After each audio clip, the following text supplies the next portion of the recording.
খনার বচনে সপ্তাহে প্রতিটি বারের জাতকদের জন্য ফল বর্ণনা করা হয়েছে। এটি লোকবিশ্বাস ও কৃষিকেন্দ্রিক জ্ঞানের উপর ভিত্তি করেই তৈরি। সৌভাগ্যবান জন্মবার।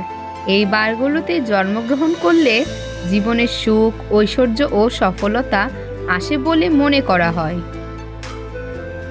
রবিবার। রবিবারে জন্মে যে সে তো ভাগ্যবানে হাসে। বৃহস্পতিবার।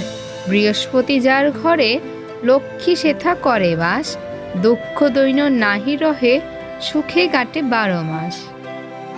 শুক্রবার। শুক্রবারে জন্মে যে সে তো ভাগ্যবতী সে, ধনরত্ন লাভ করে, যশ প্রতিপত্তি বাড়ে। সারা জীবন কষ্টে থাকা জন্মবারগুলো এইবারে জন্মগ্রহণ করলে জীবনে কষ্ট, সংগ্রাম ও বাধা বিপত্তি বেশি আসে বলে মনে করা হয়।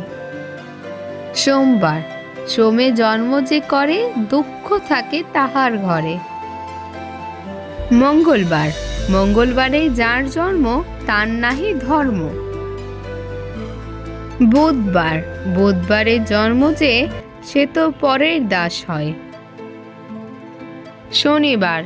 শনিবারে জন্ম যার তার দুঃখ 12 বার। এগুলি শুধুমাত্র লোকবিশ্বাস ও প্রাচীন প্রবাদ। জ্যোতিষশাস্ত্র বা বিজ্ঞান দ্বারা এর কোনো ভিত্তি প্রমাণিত নয়। বন্ধুরা, ভিডিওটি যদি আপনাদের ভালো লেগে থাকে তাহলে অবশ্যই লাইক, কমেন্ট এবং সাবস্ক্রাইব করতে ভুলবেন না। ধন্যবাদ।